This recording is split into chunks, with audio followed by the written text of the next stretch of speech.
Mariis Stella, Dei Mater Alba, atque semper viro, Felix Celi porta. The icon of Our Lady of Perpetual Help has inspired devotion for centuries and is honored in hundreds of thousands of homes and churches throughout the world. In this video, we'll share with you the remarkable history of this much-beloved icon. According to the Keres Kardiotisas Monastery in Crete, originally built to house this miraculous icon, the icon was painted by Lazarus Zographos in the 9th century and was known as the Panagia Kardiotissa, meaning having a heart or showing sympathy, mercy, and compassion. This type of icon of the Madonna and Child is known as Our Lady of the Passion, and the style is classically Byzantine, with its stylized folds in the Virgin's and Christ's robes, and the Greek abbreviations of Jesus Christ and Mother of God. The Virgin Mary comforts her startled divine child as he looks at the archangels Michael and Gabriel, holding the instruments of the Passion, having their hands covered with a protecting veil as a sign of reverence in handling sacred objects. Our Lady looks at us with compassion for our own fears and sorrows. In the 15th century, a Roman merchant who had heard about the miraculous image in the Greek monastery on the island of Crete went to the island and stole it. When he arrived in Rome with the icon among his wares, he fell very ill. As he lay dying, he ordered a friend to place the icon in a church, perhaps hoping that it would alleviate his suffering. But instead, his friend took the icon to his own home, where his wife hung it in their bedroom instead of giving it to the church. Several times the Virgin Mary appeared to the man and told him that she wished for her image to be placed in a church. But despite the miraculous visitation, the man was not moved to give up the icon. Finally, the Blessed Virgin appeared to his 6-year-old daughter, saying, "Our Lady of Perpetual Help commands you to take her out of your house." So Our Lady herself gave the name by which we now know this icon. After 2 visitations like this, the mother gave this miraculous image to the Augustinian fathers at the Church of St. Matthew. The picture was then popularly called the Madonna di San Matteo.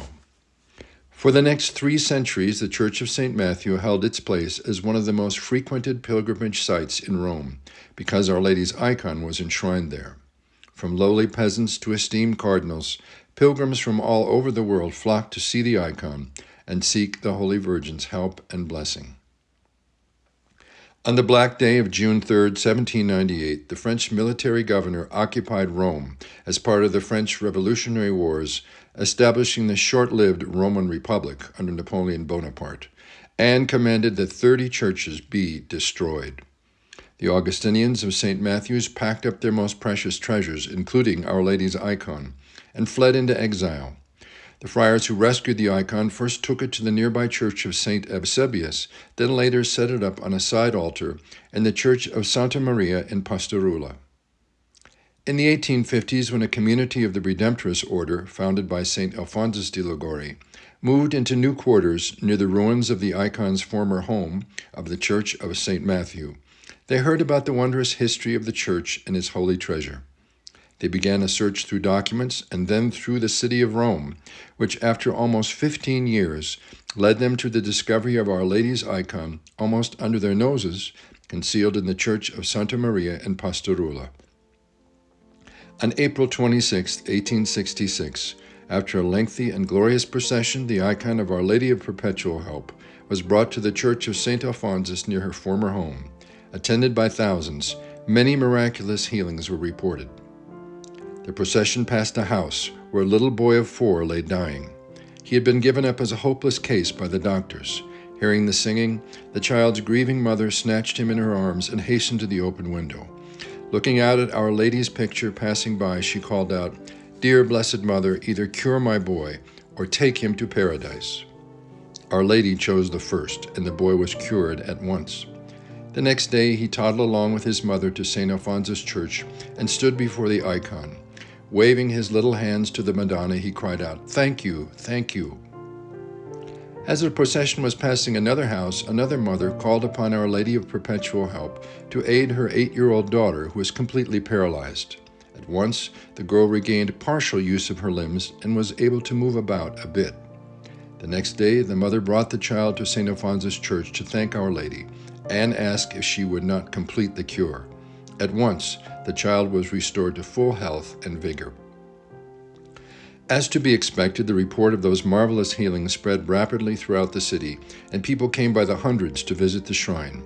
Soon the whole area around the altar was filled with abandoned crutches and canes, and several glass-faced cabinets were filled with gold and silver thanksgiving offerings in the shapes of miniature hearts, arms, legs, and other votive offerings. Many of us are familiar with the crowning of images of the Blessed Virgin that happens during the Marian month of May, in which a statue of the Virgin is carried in procession to the accompaniment of hymns and crowned with a floral wreath. This is known to have been a common custom as early as the 17th century, celebrated then in a more formal and elevated manner than today. When devotion to a particular statue or icon was approved by the bishop of the area and a history of miracles was verified, under the authorization of the Vatican, the image was permanently crowned with costly jewels. 1 year after the icon of Our Lady of Perpetual Help was restored to public veneration, the priests and faithful of St. Alphonsus Church petitioned for her crowning, and in June 1867, to the accompaniment of hymns, the Virgin's icon receives 2 golden crowns, one for the Blessed Mother and one for the child Jesus. The face of the Virgin Mary that is most familiar to Christians throughout the world is Our Lady of Perpetual Help. When the original icon was brought to St. Alphonsus Church in Rome in 1866, devotion to the Blessed Mother, as depicted in the icon, spread rapidly to Ireland, England, France, Spain, the United States, China, and the Philippines, largely through the missionary efforts of the Redemptorist Order. By 1900, there were over 10,000 shrines and altars dedicated to our Mother of Perpetual Help in France alone. By 1902, over 1,800,000 Spaniards were enrolled in the Archconfraternity of our Mother of Perpetual Help. And Our Lady's icon continues to be the most universally loved Marian icon in the world.